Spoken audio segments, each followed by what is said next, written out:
Hello and welcome to the Etowah Valley Historical Society's Oral History Series. I'm Joe Head.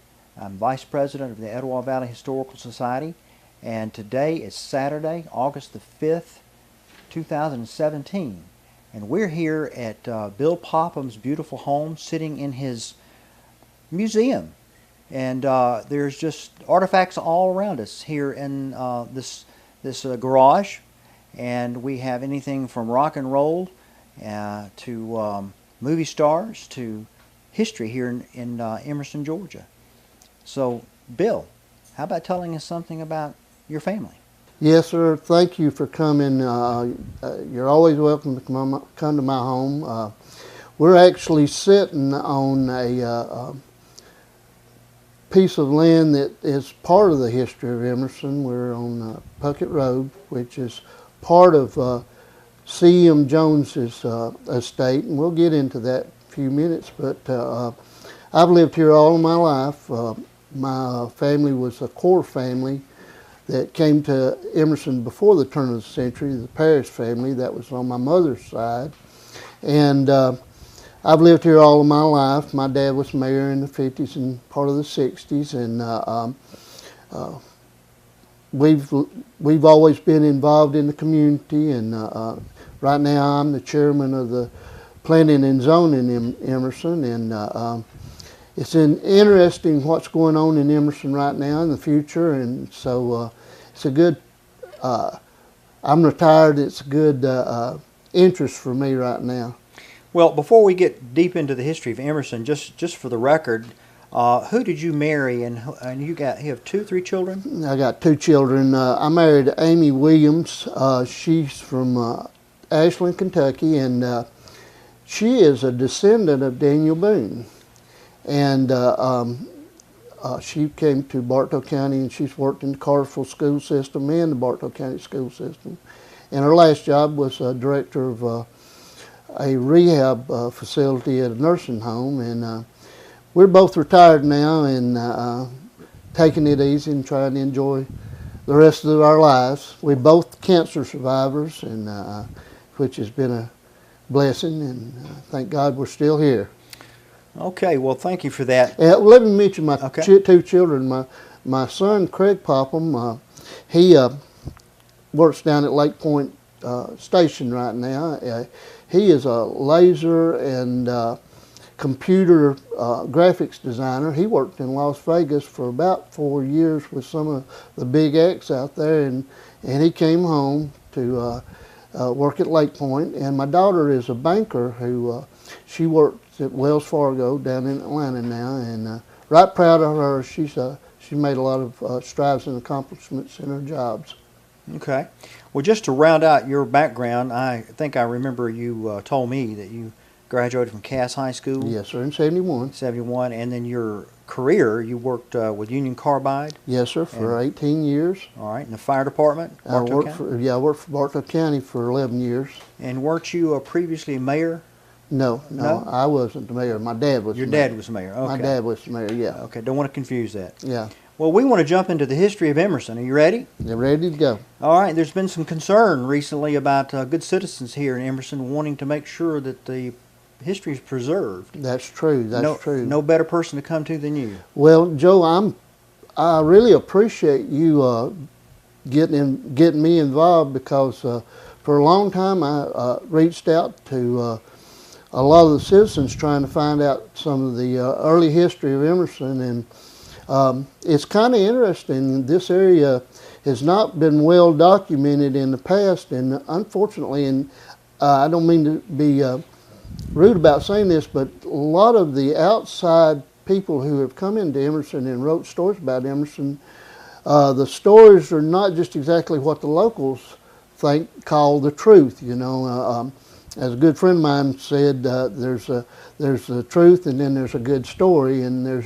a lot of good stories out there. But my aim is to document all that I know about Emerson, and of course I've got a table full of actual documentation of what I found out that I've can actually put on paper or interview people and actually have the documentation from. Well, that's excellent, and the Etowah Valley Historical Society is proud of what you're doing, and we too want to preserve the history of Emerson. So let's go back to the, as they say, the beginning, and I think typically the first name that pops in someone's mind that knows a little bit about the area is Emsley Stegall. Yes, Emsley Stegall. He is mostly known for being the founder of Stegall Station, which was the previous name of Emerson. Emsley, like a lot of people, came from the Carolinas, and my understanding is when the Alabama area opened up and people migrated from Carolinas towards Alabama, they got into this area, and a lot of them who had backgrounds in geology had heard the word gold and iron and were interested in this area. And Emsley Stegall, like Mark Cooper and C.M. Jones, they started looking at the area for the mining purposes.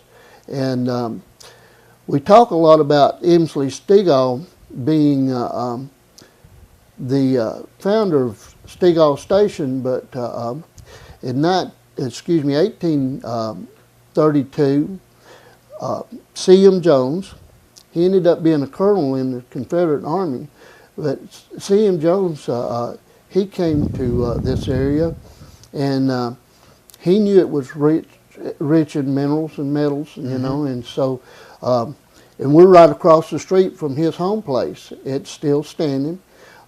Russell and Kay Brand live there now, and it's a beautiful home place. And he built it right on Pumpkin Creek. And when he come here, he originally got 800 acres of land, and he teamed with Emsley Stegall and some of the other ones that were pioneers to the area, and they started looking at Emerson as a possible area for mining purposes. And of course, when the railroad came through, as you know, it's what made the area prosper. And with that being said, the railroad was kind of a employment place for Emsley Stegall. I understand that he worked for the railroad for a little while, and his son, as well as his son, and they built the first post office here. And it's an interesting story. They came here and they saw Emerson as being a starting point for them, an industry. Of course, lumber was also an industry in this area too. There was a lot of timber taken off this property, and actually after the Civil War, it was used to rebuild the South because of the pine. And so Emerson has been a productive little town through the years. So, in summary to this, we probably need to think of the founding of Emerson with two men in mind. That would be Stegall and C.M. Jones. Well, the actual town of Emerson was a cooperation between John P. Stegall, who was Emsley's son, and C.M. Jones. They created the Emerson Land Company. And their vision was to build a town, an industrial town, and this was after the Civil War. They wanted to bring industry from up north and build an industrial town out of Emerson, and use the area as pretty much their where they got the raw material from. And so the Emerson Land Company, they're the ones that actually went to the state and tried to incorporate Emerson into a town.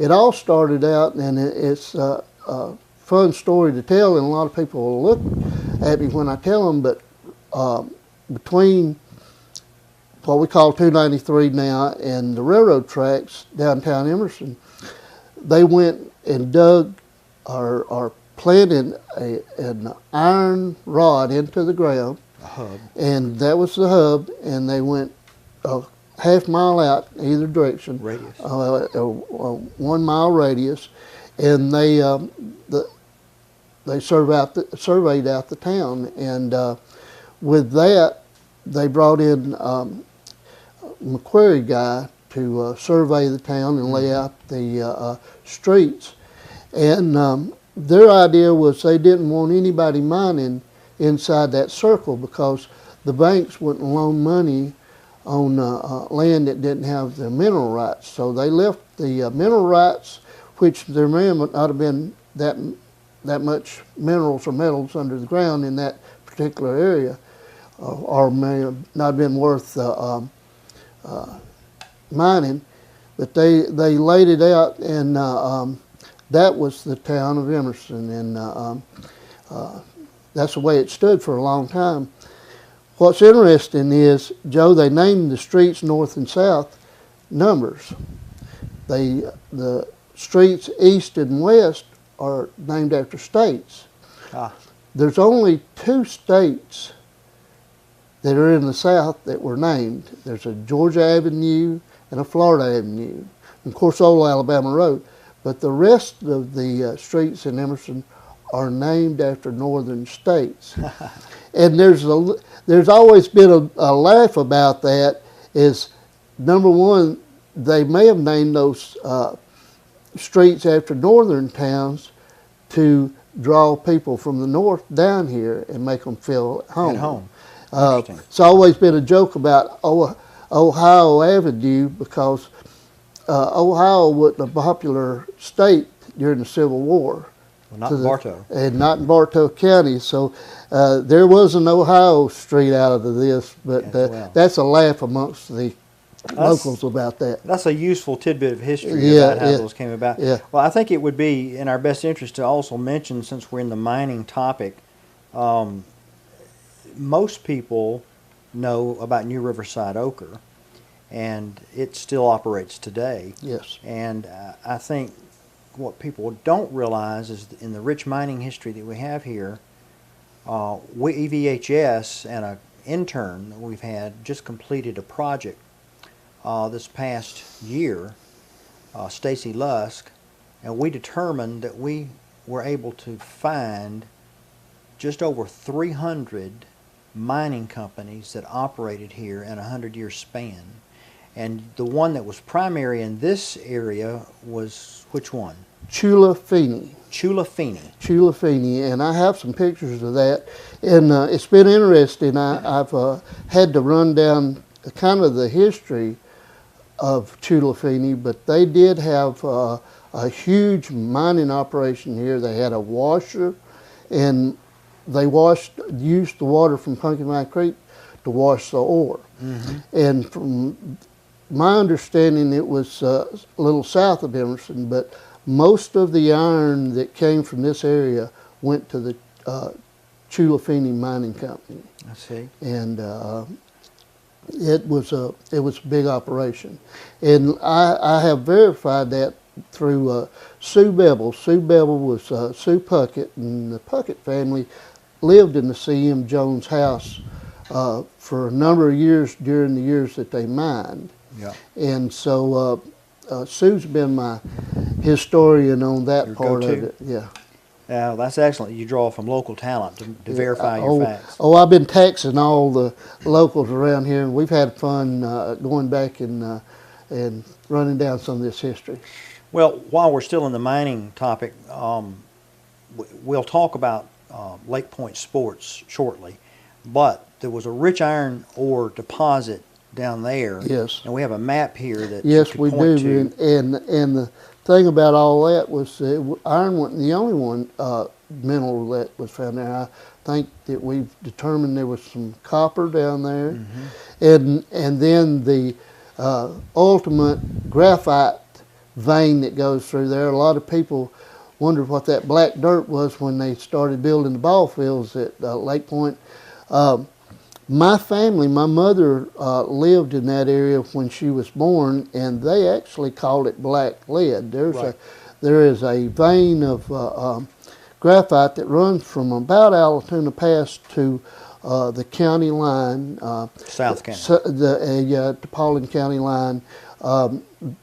Actually, the road's named Lead Mountain Road, and they mined the graphite here, and the legend has it, and we've never documented it, but some of the first pencil lead that was mined in the United States came from Emerson. Here. I've heard that. And there was also, in the area, there was a brickyard, and they made brick.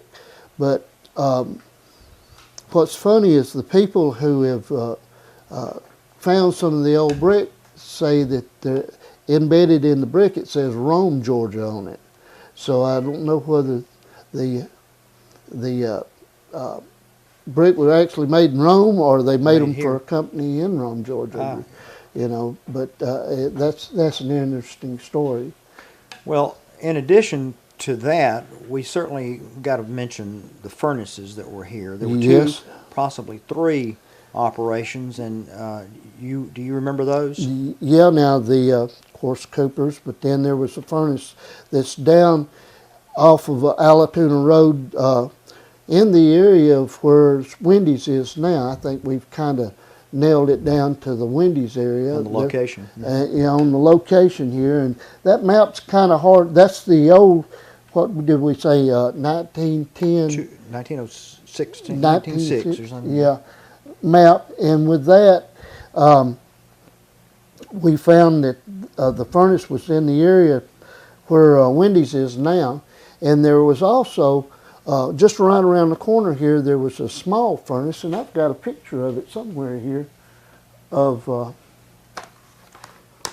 I call that the one you're about to show us, the Bevel Ridge. Yeah. Furnace. You may have it on your side over there. Let's see here, right here it is. Okay, that's a picture of it right there. Yeah. It's a small furnace, and of course, I've been told it was a lime kiln. I'm not 100% sure exactly what they used it for. There is an area where they came to the top, I guess, to load it. And it's got a small opening here. And it's on Bevel Ridge Road. And ironically, for years nobody knew it was there till they cleared out Bevel Ridge Road and built the road there. And there's a beautiful house that's built on top of it. And I'll tell you this, these people that built the house close to it were from South Africa. Really? And the first thing they learned about was some of the history of mining, and it just tickles them. They want to preserve this for the future. It's a neat story in itself. Well, that's outstanding to know that still exists. Now, in Bartow County, what people typically don't realize is that there was more than the Cooper's furnace. Yeah.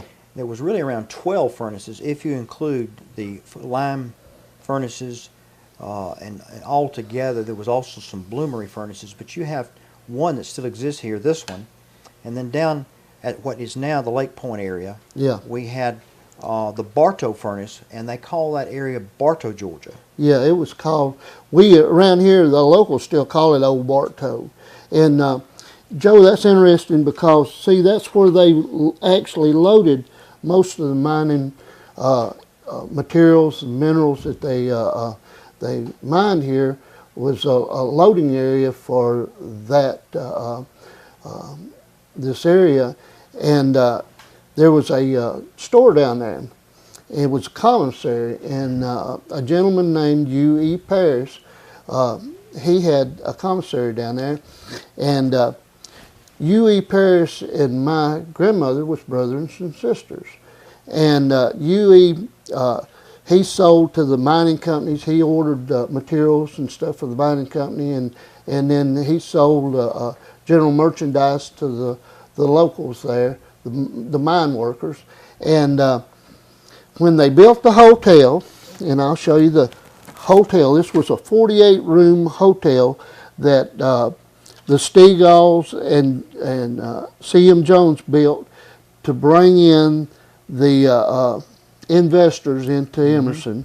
It was a beautiful, beautiful facility, and I want to thank the city of Emerson for letting me borrow that, because that is a very important piece of our history. Sure it is, an artifact. Now, where was that hotel located? It presently, the Emerson post office is sitting in the there. Current day post office. Yes, current post office. Right next to the railroad track. Yeah, and the house behind it still has some of the lumber and some of the base petitions that came out of the old hotel. Still there. But Union Parish had this idea.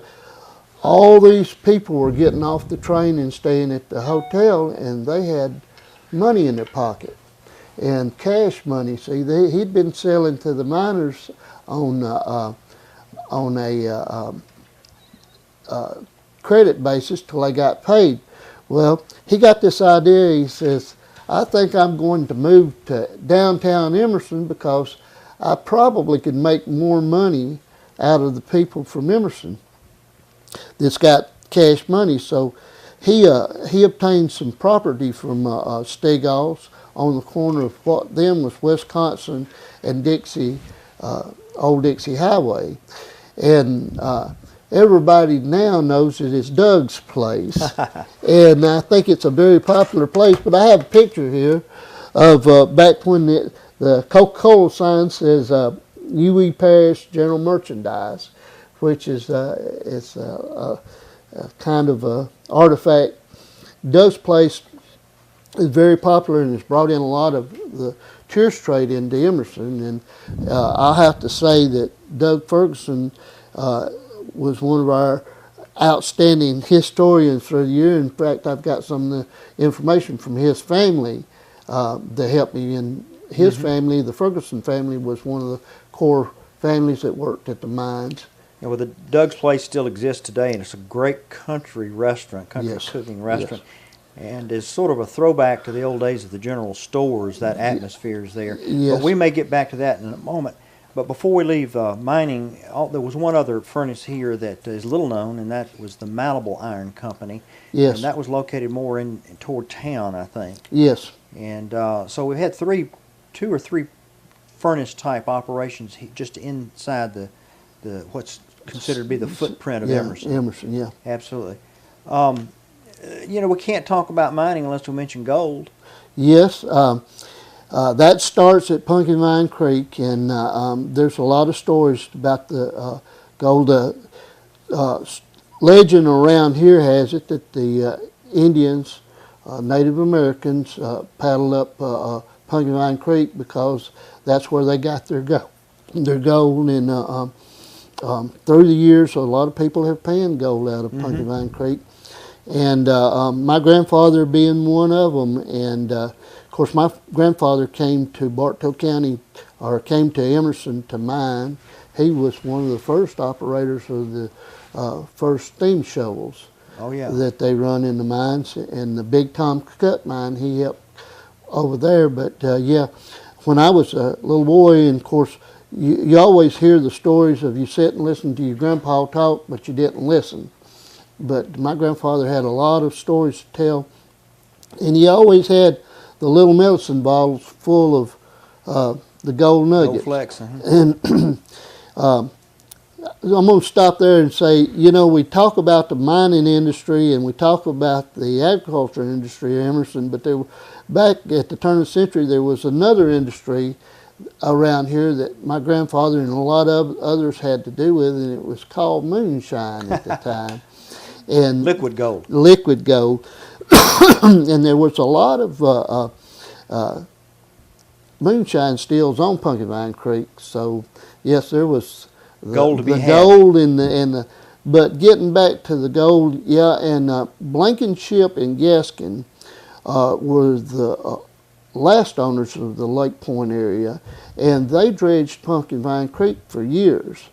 And it's interesting, when I was building my house, and I bought some of the gravel to use for my driveway, and the little old man that worked at the sluice where they got it from, the day we went down to get the gravel, he had a big smile on his face, and he brought out a little medicine bottle, and he said, "Boy, we hit a vein with dredging the sand today." And I said, "You kidding?" He said, "Yeah, we found a little gold in the creek." And with that, he told me, he says, "Son," he says, "there might be a little gold in that gravel you got there for your driveway." And I'm like, "Are you kidding?" He said, "No." And John Landrum, Landrum family owns a good bit of the property to the west of Emerson, and John was one of the foremen at Pega Mine. And John was a big guy, I mean big John, and everybody respected him around here. And after he retired, he hauled gravel and all around. And I got in the truck with John, and he had a big smile on his face, and I knew that he knew I was kind of pumped about, I got some gold in that gravel. He just shook his head and said, "Bill," he said, "get that out of your mind," he says, "because it'll take you the rest of your life to try to find the gold in that gravel." But yeah, there's gold in Pumpkin Vine. That'd be a needle in a haystack. Yes. Well, just kind of bringing that to a close, there were several gold mine or attempts here. One that was probably high profile was the old Altoona gold mine.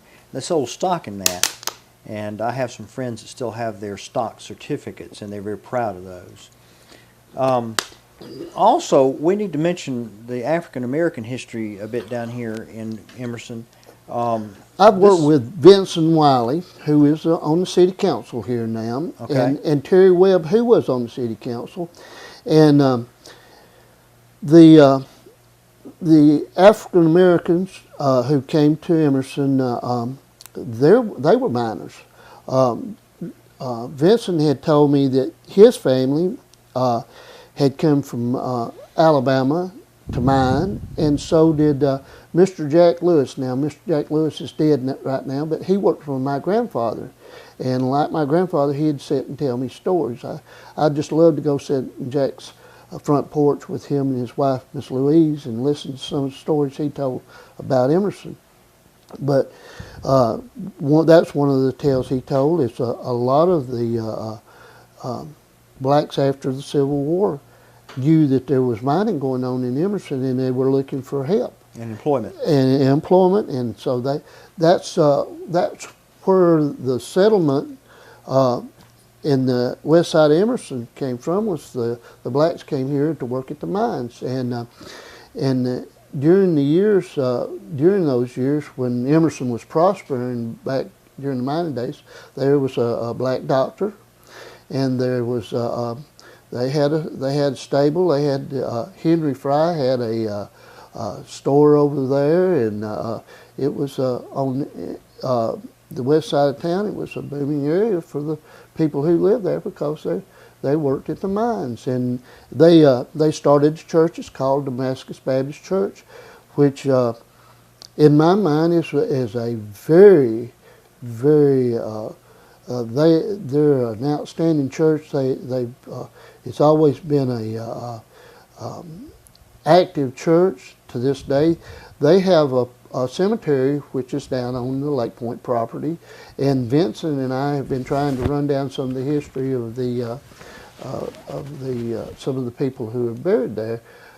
We have been told that there's some federal soldiers that was buried in the black cemetery down there. So learning the history of Emerson's an ongoing process, and people like Terry Webb and Vincent have been very helpful to me with this, and it's been very interesting. Well, we look forward to more history Yeah. being uncovered, but particularly about the mining and the African Americans, and also I want to get to the Native Americans just a Yes. touch. There was also a story about a very prosperous Native American woman by the name of Sally Hughes, who operated a business here on the river. Now, do you know about that? Yes, since you and I talked the last time, I've done some research on Okay. that. And yes, she ran a ferry across the Etowah River. It's funny. We think of the north side of Etowah River being Cartersville and the south side being Emerson. Right. And now it is pretty much city limits meet at the river now. But back then, yes, you had to get across the river somehow or another, and she had a ferry. Yep. And it's been interesting since I've been looking into it. Everybody said yes. Yeah. That was about the 1830s or so. Yeah. And there was also another community that has faded away that kind of associated with that called Sanfordville that was in the area. Did they not have an Indian school there? Well, on Alabama Road, I think there was one. The cabin's still there. It still has the stone chimney with it. It's preserved in backyard. So that was related Is that to the Cherokee. Thackers? I think so. Okay. Yeah. Yeah. Well, let's move, if we can, quickly. We've been touching on it and beating all around it, the Civil War. The Civil War came to Bartow County really first in 1862. What happened in 1862? Well, that was the great locomotive chase, and you and I both know about that. First time I ever met you, in fact, I got my autographed copy of your book there, and it was interesting because, I have ridden on the General. And I'm so envious. I have ridden on the General. I think I got a picture here of it, downtown Emerson. And it happened April the 13th, 1963. My dad was the mayor, and it was making the excursion run through. And he had 40 tickets, let 40 citizens ride from Emerson to Cartersville. And I'm in the picture here, and believe it or not, this is the original picture. All the other pictures are copies, but this is the original copy. And we rode, and Joel Moss is Jeff Moss is the engineer, and he used to tell me tales about the General, and I'm sure you've heard all. Oh yes, he used to be my Sunday school teacher. He was. Yeah, at least I remember him teaching a few classes. But he was the last man to pilot or engineer the General when they backed it into the museum. Yeah, he told me about that. He was a big talker, and I loved to listen to him tell the tales. But yes, I've always been interested in it, and I'm glad you wrote books about it. Of course, I've got a couple other books that was written about it, and then I've got there. You know, as you know, there was controversy about getting it back to Georgia, and during that period of time, believe it or not, Lester Maddox came to Emerson. No. Yes, he did, and it was. I just happened to run into him, and I got his autograph. Oh my goodness! And everybody was excited about me having Lester Maddox's autograph, and I treasured it for a long time, and I let somebody borrow it. I never got it back. Never saw it again. That's the way it goes. But a little more history about the General, real quick like, and the Texas. This is a picture of the Texas downtown Emerson.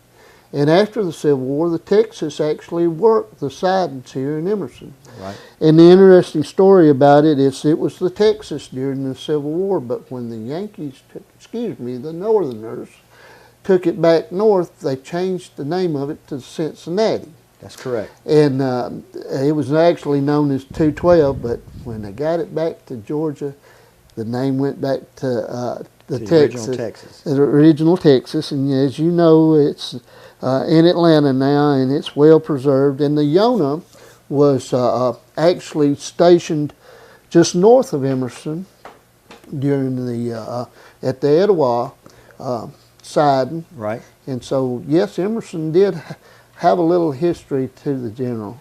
And the Civil War. Well, I'm going to move on into that a little deeper.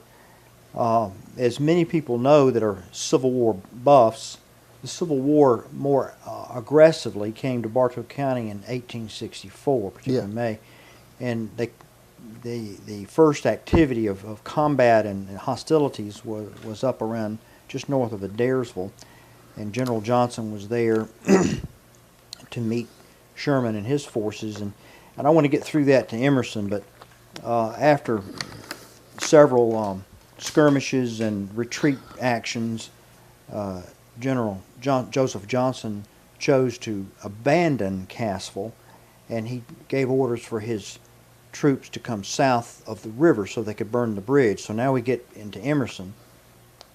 Johnson, which you may know, pulled his troops down here to Bartow, Georgia. Yeah, yeah, and I've heard that. Yeah, and set up camp there for a while, and then his other generals camped in the flanking areas. Hardee was over at the northeast side of Altoona, and Hood's troops moved around as flanking and rear guard action to stir up some trouble, keep Sherman off balance, I think. And then General Polk, camped just south of the current day underpass near the Friendship Cemetery there at a place called Moore's Holstery, or Tannery, I think, where they made saddles. Yeah. So Emerson was sort of a retreat area. Now, I'm interested, do you have any more information about that? Well, I will tell you that a lot of locals had always said that Sherman knew this area and knew this area very well. And he didn't want to put all of his eggs in one basket. He split up. Now, I don't want to go against anybody else's stories, but the local story here was that he knew that Altoona Pass was going to be a fight. Mm-hmm. And so he split his troops up, and part of them went to Altoona Pass. And the ones that came this way, and as legend has it, he actually, his troops encamped in the field down in front of my house, which was the front yard of C.M. Jones, Colonel C.M. Jones's home place. Mm-hmm. And with that being said, when these troops left here, they went to Pickett Mill. Now, that's right. That's pretty much, I think that's pretty much the story. Maybe a little different, but the locals around here tell the story that when they knew that Sherman was coming, they were afraid that they were going to be robbed of all their possessions. So they put all their possessions in burlap sacks and put them in the wells. Well, there was quite a few people had gold and whatever, and the well here at C.M. Jones's property was a deep well, and they put their possessions in the burlap sack and put them in the well, and when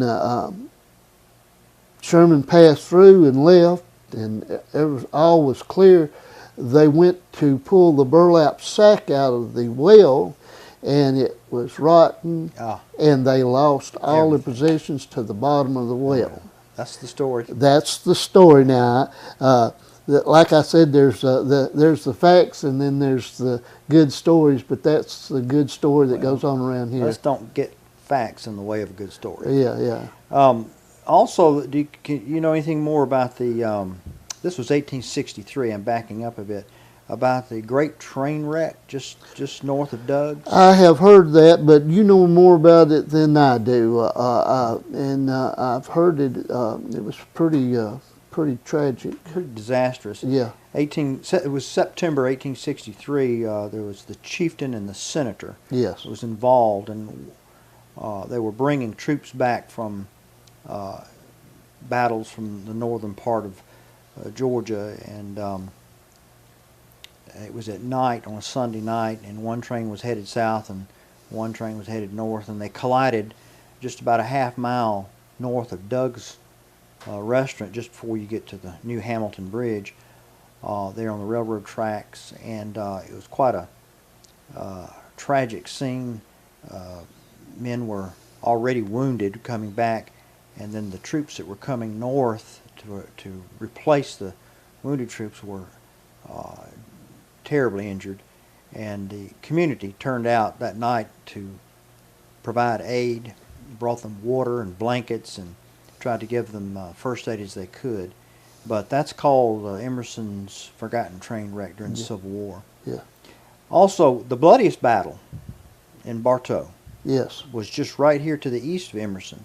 Yeah. And Emerson got a little bit of impact from that, and that was Altoona Pass. Yes. Yes. Anything you want to comment about that? Well, actually, my mother was born in a house that was pretty close to Altoona Pass. Mm-hmm.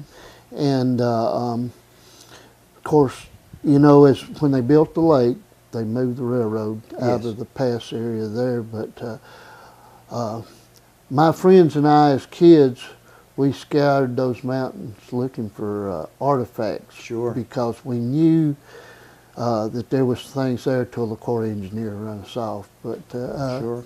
Well, one of our fine, unfortunately now deceased historians, Bob White, yeah, used to tell me about the stories of him going to Altoona and from here to there and finding artifacts.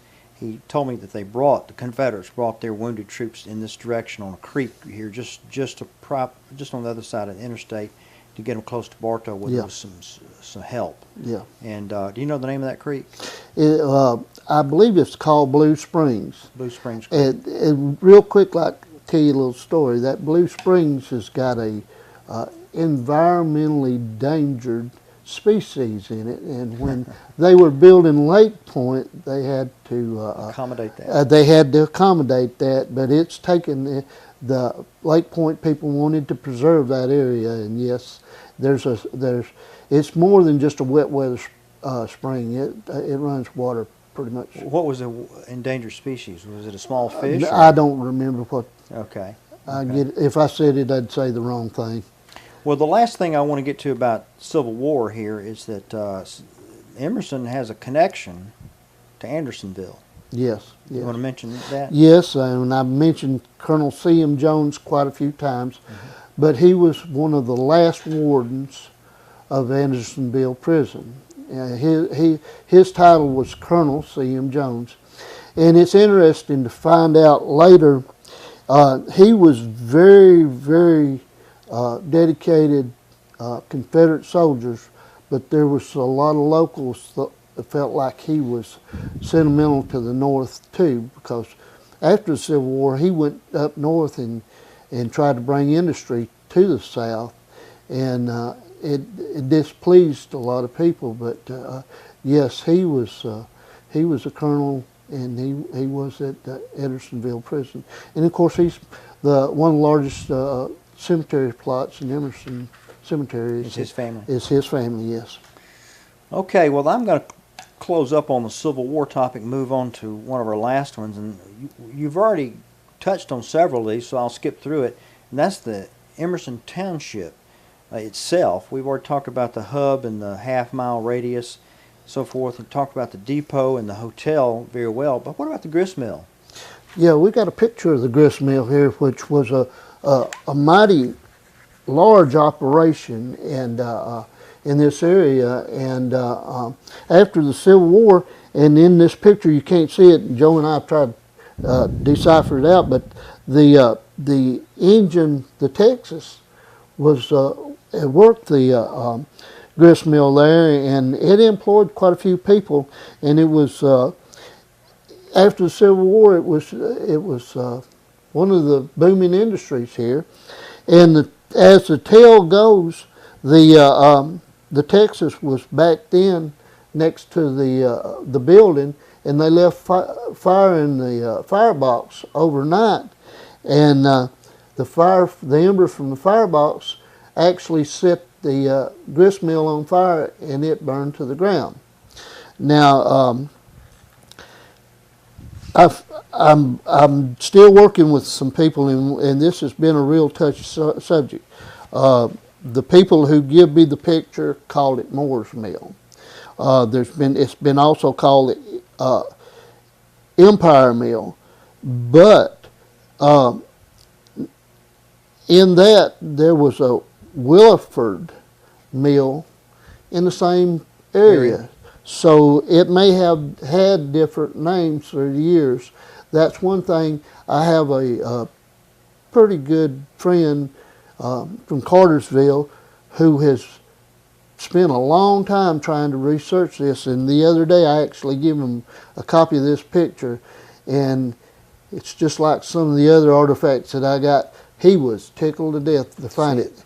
He knows about it, but finding out the name and the actual location of it is, we've been working on that. Yeah, I think I too have heard that the mill changed names because of ownership. Yeah. That has confused researchers. But the best I've been able to determine is that it was just south of Emerson on the creek, Yes. on Pumpkin Vine Creek, maybe in the vicinity of the southern end of where Lake Point Lake is. Point property is, yeah. And that's where it was, Yeah, we think. we think, yeah, yeah. All right, do you want to mention anything about the water system Well, for Emerson? yeah, everybody in Emerson had a well, and a lot of people didn't have a well. And so in the late 30s and early 40s, a gentleman named Ralph Hamilton, he was he was the mayor of Emerson. He worked on trying to get started getting a water system in Emerson, and it wasn't until the late 40s till they actually got it approved. Mm-hmm. And got a grant for it, and they run the water system through Emerson, and it was a big deal. It was a very big deal, and through the years they've had several wells provide water. One thing about Emerson, they've always had their own water system, and the water comes from down deep, and it actually is very pure water. So it's a well system for water. Is a well system. Well, right now it's coming from Moss Springs, mm-hmm. which is just west of Emerson. But it was a big push for Emerson to have its own water system. As we were talking about after the Civil War, see, the idea of the Steagalls and the Joneses is to make Emerson an industrial hub, and it was going to be the industrial hub of South Bartow County. And C.M. Jones and John Steagall, of course that's the reason they built the hotel, they went up north and they started recruiting businesses to come to Emerson. Mm-hmm.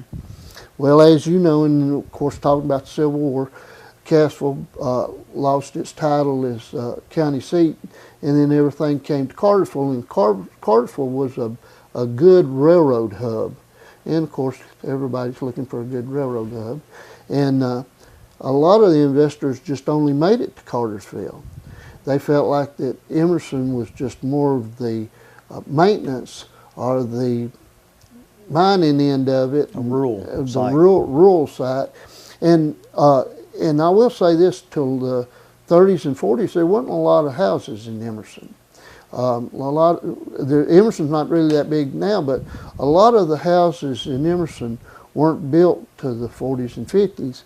In fact, in the 60s, when Lockheed became a giant and the C5A project happened, one of the biggest areas now of houses in Emerson was built for as a bedroom community to Lockheed. And so through the years, a lot of the residents of Emerson worked at Lockheed. And in fact, and I'd like to throw this in about the history of Emerson, is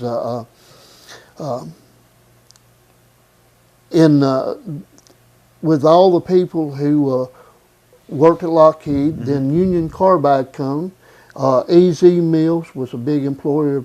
And in 1980, Emerson got a grant to, or Emerson was applying for a grant. They had already got a grant to build their sewage system. Mm-hmm. And in 1980, they got an application for a grant to do some improvements, build a fire station and some other things. And they put in the application, and the response back to the mayor and the council was, The mean income at Emerson at that time was above the national average of incomes in the United States. No way. Yes.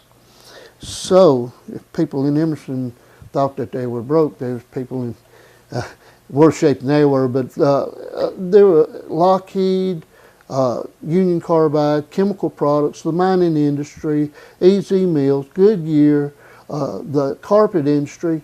Most everybody in Emerson we're benefiting from that. We're benefiting from it, and we're making good money, and that turned out to be it wasn't a blessing for us trying to get a grant to improve Emerson, but that was part of it, you know. And well, to round out the township quickly here, if we're talking about Emerson, and then we talked about C.M. Jones, and then we talked about Stegall, we had a governor by the name of Joseph Brown. Yeah. How did we come up with Emerson's name? Well, start off with Emsley Stegall wasn't very impressed with Joseph Emerson Brown.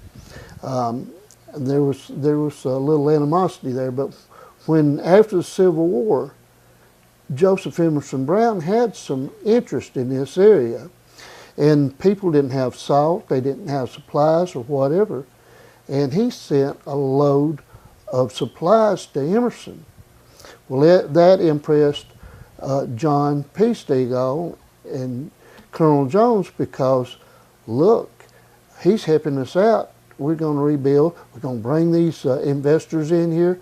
And so when they decided to name a town, they were going to honor him by using his name, Joseph Emerson Brown. But there's another story to that. A lot of the story that's not told is Joseph Emerson Brown wasn't a teetotaler.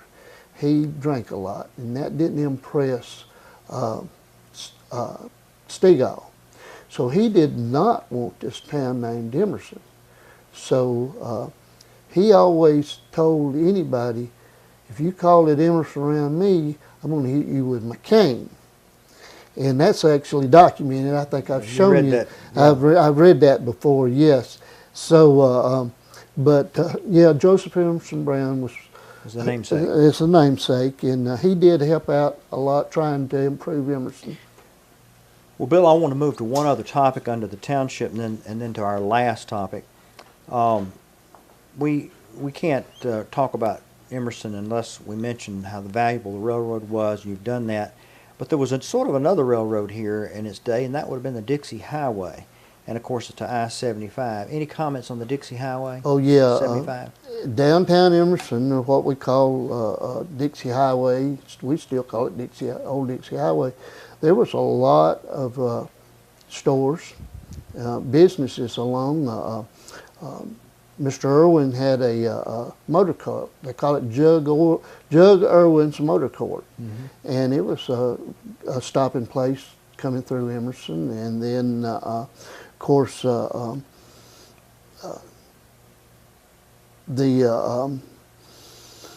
chenille shop. There was a chenille shop, and there were several businesses down through there that generated income from the tourists coming through Emerson. And a lot of people stopped. And of course, they stopped for the motel, and it was well, it was a thoroughfare. It was the highway, yeah, for sure, and it was the only thing to get to Florida through this way. We didn't have I-75, which is now complete. But, well, Bill, I have a story that I want to tell about downtown Emerson regarding my family, particularly my grandfather, Jeff Head. He was a heavy-duty diesel mechanic and lived in Emerson for a short while. And he had a shop somewhat just right across from Doug's place, right on the railroad. And one weekend afternoon, it might have been a Friday or a Saturday, a troupe from the Grand Ole Opry came down Old 293, the Dixie Highway, and they were on their way to Florida to perform a concert. And they had some car trouble, and they broke down here, and they found my granddad, and he said he would fix their car, but it was quite a bit of a repair job, so they were going to be here for a while. And so several hours later, when he fixed it, they asked him how much did they owe him. And he says, you don't owe me anything except before you leave, you're going to give a little concert right up here on the porch where I live. And they got all the neighbors and gathered them around, and they played several songs for the Emerson people and my granddad. And that was very special to our history, that my granddad was able to get a quick concert from the Grand Ole Opry. That's kind of a neat story. To add to that story, there was in the late 50s when rock and roll hit the area, we had our own, it was called the Rocketones. Ah, yes. And they were from Emerson, Bobby Westbrooks and Alan Shinall and Jane Evans, and I think Junior Gravely and some other ones. They had their own group, and they cut a record. Yeah. And that was a popular thing back then. And a little story about Bobby Westbrooks, his dad, Mr. Clarence Westbrooks. He was a World War II hero. He had a Purple Heart, and he served with Patton. And we were talking about Mr. Ralph Hamilton. He had two sons that served in World War II, and I'm going to mention some of our local personalities here. Edwin Hamilton, he has a bridge named after him on 293, and rightfully so. He served on a destroyer escort in the South Pacific during World War II, and they got bombed, and he single-handedly went into the engine room, and he saved everyone that was in the engine room. He set up fans to get the smoke out of the bow of the ship, and then he took the fire hose single-handedly and put the fire out. Amazing story. And he got a lot of commendations for that. Plus, he was also on the ship next to the ship where the Japanese surrendered. And that was the Mighty Mo. That was the Mighty Mo, yes. And his family's got a lot of documentation to that. But that was on the upside of the Hamilton family, but the downside was they had a brother named Junior, and he was killed in World War II. His name's on the plaque. And he was in the South Pacific, and they were on an island, and they were mopping up. Supposed to have been clear of any Japanese, but there was a Japanese sniper. He took out two people, and we lost Junior in that. During the mopping up exercise. Yeah. Well, let's get to the last topic so we can pretty much cover Emerson, and that is Lake Point Sporting Community. Yes. I want to ask you about that. First of all, it started about 2011, but can you tell us what it is? Well, it is and will be a tourist attraction and a sports complex to come. It already has brought in a lot of people. 1 million people. Yes, I thought he said 2 million people. Well, I'm thinking, for the end of the year, but original plans, they had to change plans some because the moving of the dirt on the area on the north, what they call the North Campus, is going to be a major project. In fact, I've heard rumors it's going to be one of the largest earth-moving projects in the state of Georgia when they start moving that dirt. But and that's in mining country there. Right. And original plans were like for 20 baseball fields and 18 soccer fields and volleyball and basketball courts, and as you know, that indoor facility down there is beautiful. Champion Center. Champion, yeah. They've already hosted quite a few tournaments down there, cheerleading tournaments. The volleyball, wakeboarding, and people are coming from all over the country to Emerson. People who used to, you say, I live in Emerson, and they're like, where is that? You say, well, it's north of Atlanta, you know, because nobody knew where Emerson is, and now everybody knows. They're going to know. Yeah. Well, it's a destination tournament facility, I think is what Yeah. they like to. Is that what they like to call it? It's part of what Yeah, they use yeah. in describing who they are. But a destination tournament facility for Little League and all of these sports for the young folks. But it's going to build out, that you say, the North Campus to have an adult resort feature. Yeah. Hotels, restaurants, upscale services, facilities, sports clinics with some of our professional athletes. Yeah. It's going to be movie theaters there. It's going to be an impressive thing. But the latest thing I think that's really neat is that the Harlem Globetrotters have named Lake Point to be their home practice facility. They've already played a game there. If you notice, I have all their autographs already. I was down there for their first, I guess, exhibition that they had down there, and that is amazing because we've always watched the Harlem Globetrotters on television, and now We have them in our backyard. they're in Emerson. You know? That's right. Yeah. Well, Bill, this has been fantastic. Our thanks from the Etowah Valley Historical Society for being here and sharing some of Emerson's history. You are the voice of Emerson history, and we so much appreciate you allowing us to come and being in your home and being our guests today. We, the Historical Society, hopes that we're able to add something to preserve the history of Emerson, Georgia. And so, once again, thanks for being our guest and allowing us into your home.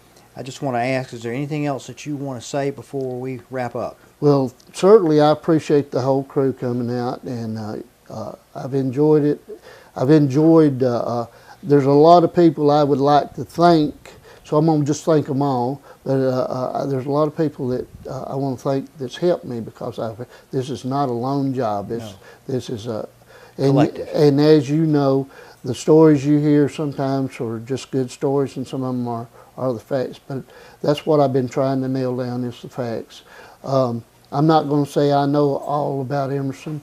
We could have made this a 5-part mini-series about learning about Emerson, but no, it's an ongoing thing. From when I first started to now, I've learned a lot, and I'm sure there's a whole lot more out there is to learn. And I just want people to know that Emerson, just not another hole in the wall in Bartow County. This was a booming place, and it's going to be a booming place. It's got to be, Joe, this is one of the few places where as many roads intersect as it does here. When we get the old Alabama road project through here, and it connects the rest of Bartow County, and just having I-75 and 41, a lot of people thought when I-75 was built that 41 was going to die, but it didn't. There's growth to be had on 41, and there's property for sale still now on 293 going to Cartersville. There's room for growth around here, and my job on planning and zoning is we want to see good growth come to Emerson, and there's been some things we've had to turn down, and it's because we're wanting all this fast growth just not to overtake their little town. We want to keep our little town. A lot of people say, well, you don't have a downtown. Well, we don't have a storefront downtown, but we do have a downtown.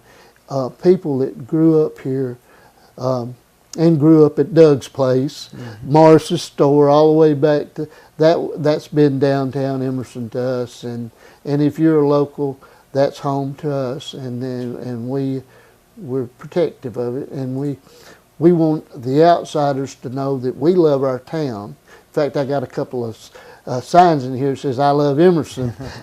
But I've lived here all my life, and I hope that I've always been a part of it, and then I can contribute to it, because I don't think a lot of people knew the history or how rich Emerson was till they start seeing this. Right.